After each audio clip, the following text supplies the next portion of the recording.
This is Morning Edition from NPR News. I'm David Green in Culver City, California. And I'm Steve Inskeep in Washington, D.C. This is a tough midterm election for Republicans, although there is no evidence yet that they're doomed. Though the party in power usually loses ground, Republicans are favored at this moment to hold the Senate. They're long shots at best to keep the House, although many of the decisive elections there are close. So, where do Republicans place their final bets? Stephen Law is with us again. He leads the Senate Leadership Fund for the Republican side. Good morning. Thanks for coming by. Good morning. So would you just explain what the role is of groups like yours at this moment when individual Democratic star candidates, people like Beto O'Rourke of Texas, have raised tons of money? What does a group like yours do for the Republican side? Sure. Well, we look at all these different races. We try to figure out which ones are the most competitive and, most importantly, where our own involvement would make a critical difference. And so we're placing our last bets in these final weeks in the same way that outside groups on the other side are as well. Would you give me an idea of where some of those bets are going? Sure. As Majority Leader McConnell described it pretty colorfully, he said a lot of these races, if not all of them, are knife fights in dark alleys. They're very, very close.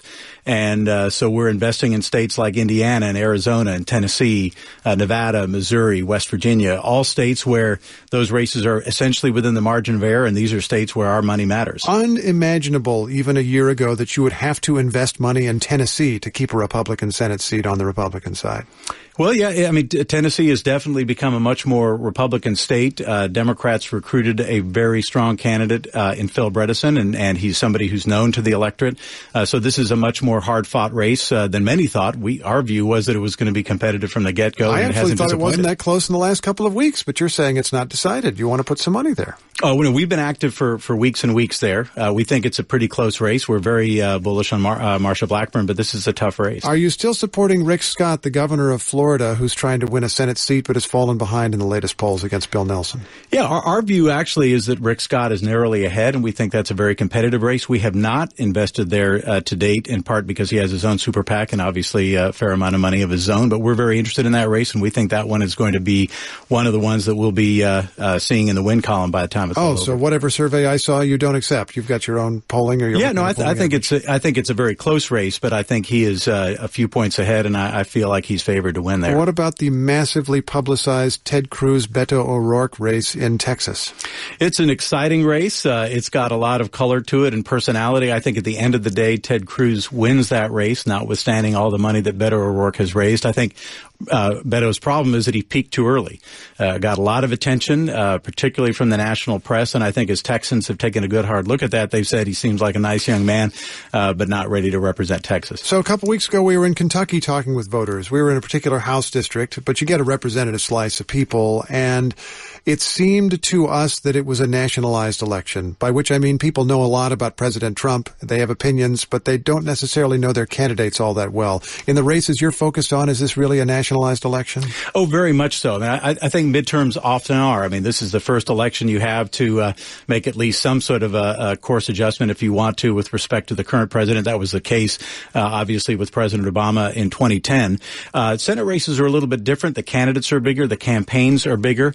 We feel reasonably certain that the Republicans will hold the Senate majority, but there's a lot of significant issues that could complicate that as we head to the final weeks. What do you mean?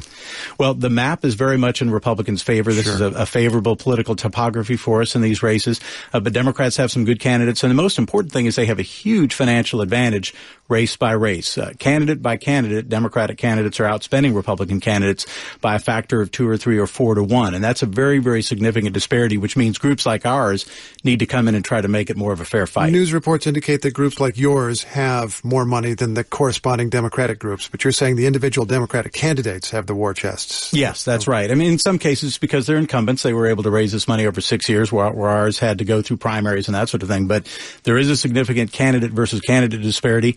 Fortunately, we do have more resources in the closing weeks, and we're going to use that to our maximum advantage. Part of the reason it's a nationalized election, of course, is because President Trump has wanted it so, has made it about him and the way that he's talked about the election and campaigned for people, and he's made a lot of provocative statements while campaigning in recent days. Let's listen to just one of them.